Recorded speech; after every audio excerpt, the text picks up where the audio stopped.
Merhaba, yeni bir Eko Talks yayınıyla karşınızdayız. Türkiye'nin deprem gerçeğini konuşacağız bugün. Yanımda önemli bir konuğum var. İnşaat Mühendisliği Bölümü öğretim üyesi Profesör Doktor Gökhan Kılıç. Hocam hoş geldiniz. Ülkemizin deprem karnesi maalesef acılarla dolu. 99 Marmara depreminden bu yana çeyrek asırlık bir süreç geçti. Birçok yıkıcı depremle karşılaştık. Resmi rakamlara göre 65 bin canımızı yitirdik. Arkada yüz binlerce acılı aile kaldı. Peki bu hep böyle mi devam edecek? Bu acıya son vermek için neler yapılması gerekiyor? Tüm bunları Gökhan hocamızla İzmir özelinde konuşacağız. İzmir deprem beklentisinin en yüksek olduğu ve 2020'de de bir felaketi yaşayan bir ilimiz. Hocam yapı stoğumuz ne durumda şu anda? İzmir depreme hazır mı? Yani İzmir depreme bence hazır değil. Şöyle söyleyeyim. İzmir'de yaklaşık 1 milyona yakın yapı stoğu var. Yani bunun %40'ı gecekondu kaçak ruhsatsız yapılar. %60'ı da olası 7 büyüklüğünün üzerinde bir deprem olursa problem olacağı söyleniyor. Çünkü neden? 99 öncesi az önce bahsettiğiniz gibi 1999'da maalesef Marmara depremini yaşadık ve bu 99'dan sonra şartnameler değişti. Yapım şartname yani inşaat yönetmelikleri. İşte bundan önceki yapılar olduğu için hem yani yaş olarak yıpranmış, yaşlanmış binalar hem de eski şartnameye göre yapılmış olduğu için riskli olarak kabul ediyor. Yani %60 oranında bir İzmir'de 7 büyüklüğünün üzerinde bir deprem olursa riskli olarak düşünülüyor. Hocam verdiğiniz rakamlar oldukça büyük. Yani 1 milyon yapı stoğunda %60 hemen hemen 600 bin gibi bir Evet, riskli bir yapı var şu mutlaka an. kontrolden geçmesi Evet. gidiyorsun. Hocam İzmir'in biliyoruz ki zemin olarak alüvyon zemin üzerine konumlandırılmış bölgeleri var. Bu açıdan bakarsak İzmir üzerinde en riskli bölgeler nelerdir? En riskli bölgeler aktif fay hattına yakın, özellikle deniz kenarı düz alanlar, yumuşak zeminli yapılar. Yani uygun zemin şartlarına uygun temeller, uygun yani yönetmeliğe yapılmayanlar yapılar riskli oluyor. Mesela az önce siz bahsettiniz Samos Adası depremi aslında İzmir depremi bile değil. Olan bu Samos Adası'nın açıklarında kuzeyinde olan depremde yaklaşık 77 kilometre ilerideki Bayraklı'da çok büyük yıkımlar oluştu. Yani bu neden 6,97 şiddetinde desiniz, büyüklüğünde desiniz ama şiddeti olarak Bayraklı'da daha şiddetli hissedildi. Çünkü bu zeminle ilgili az önce sizin dediğiniz gibi alüvyon zeminde olmasından dolayı yaklaşık 118 resmi rakamlarla 118 vatandaşımızı kaybettik. Yaralı sayımız 1032 idi o zaman. Ki bu çok kısa bir depremdi yaklaşık 15 saniyelik ciddi şiddetinde. Ve uzak bir deprem. Samos Adası'nda olmasına rağmen 9 bina hemen yıkıldı. 100'e yakın bina acil yıkılma kararı alındı. Ağır hasarlı bina 618, orta hasarlı bina 660, az hasarlı bina 7671. Yani binlerce binayı 15 saniyelik o kısa deprem ve uzakta İzmir'le ilgisi olmayan bir deprem bile etkiledi. Bu yüzden İzmir'in fay hatlarına yakın ve zemini kötü olan yerler riskli yerlerdir. Hocam siz deprem sonrasında da sahada önemli araştırmalar gerçekleştirdiniz. Uluslararası anlamda birçok sunumlar yaptınız. Hem İzmir'de hem Maraş depreminde de genç binaların da hasar aldığını gördük hocam. En büyük hatalar neydi? Sizin gözlemleriniz neydi? Neden yıkıldık? 99'dan itibaren konuşmak gerekirse şartname değiştikten sonra bir 15 yıl gerçekten daha dayanıklı güzel binalar yapıldığına inanıyorum. Yani bu gördüğümüz saha çalışmalarından da sonuçlar ama son 10 yılda diyeyim ama tabii bu benim bütün binalar için söylemiyorum ve bütün müteahhitler için de söylemiyorum ama son 10 yılda ekonomik şartlar nedeniyle, dövizin artması nedeniyle maliyetler çok arttı tabii ki.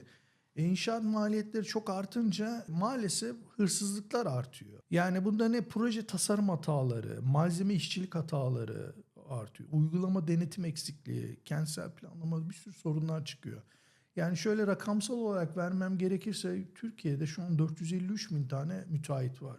Tabii ki bu kadar kazancın olmasını 300 bin tane müteahhitin çok sayıda olması yani pastayı paylaşmak isteyen sayı çoğaldıkça maalesef herkes için söylemiyorum tabii. Lafım şeyden dışarı ama neler oluyor? Zeminin iyi etüt edilmiyor. Zemin etüt eksikliği oluyor. Düzensiz kat planları var. Zayıf yumuşak kolon katları var. Kolon kiriş bağlantıları zayıf. Yani tabii ki demirci ustası demiri çalıyor. Beton getiren mikser su katıyor betona. Yani bunun gibi bir sürü işçilik ustalık hataları. Yani sadece inşaat mühendisleri veya müteahhitleri suçlamamak lazım. İşçiler, ustalar da yapıyor bunları hata. Yani komple bir hatalarla oluyor. Ne oldu Kahramanmaraş depreminde? 2 katlı sıfır yapılan binalar yıkıldı. Hatta daha komiği yeni yapılmış sadece kolon kirişli yani binanın iskeleti var. Yani bunun üzerine işte mesela tuğla duvarlar, pencereler, mobilyalar hepsi ekstra yük aslında. Yani binanın en sağlam, en güçlü hali çıplak halidir. Onlar bile yıkıldı. Bu yüzden son 10 yılda böyle bir risk görüyoruz. Hocam müteahhit sayısı ile ilgili verdiğiniz bilgiler önemli.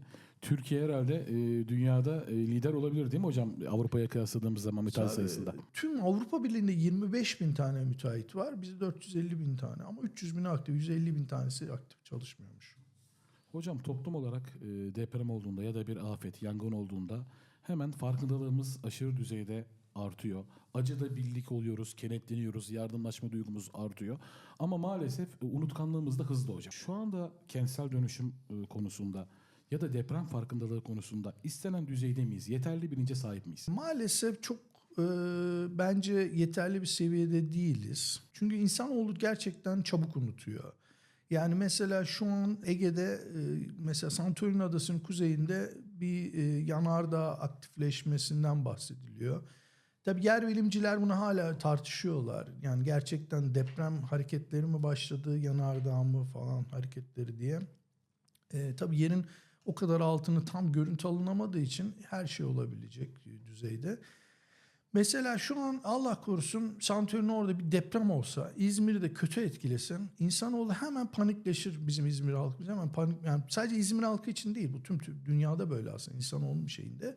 Hemen çürük yapılardan kaçmak, sağlam yapılara gitmek için evler satılmaya çalışır, almaya çalışır. Bütün fiyatlar hemen artmaya başlar. Bu şekilde şey oluyor. Maalesef tam olarak hazır değiliz. İzmir Ekonomi Üniversitesi örnek bir adım atarak bir afet merkezi kurmak için çalışmalarını sürdürüyor. Hatta son aşamaya geldi. Hocam ben biliyorum ki siz de merkezde görev üstleneceksiniz. Evet. Merkezin hedefleri ne olacak?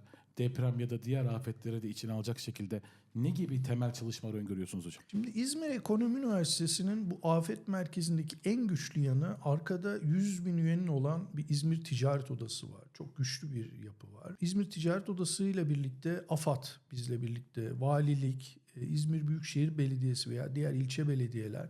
Ya bunlarla çok güzel koordineli bir çalışmayı planlıyoruz ve hatta hazırlıklar o şekilde, görüşmeler o şekilde.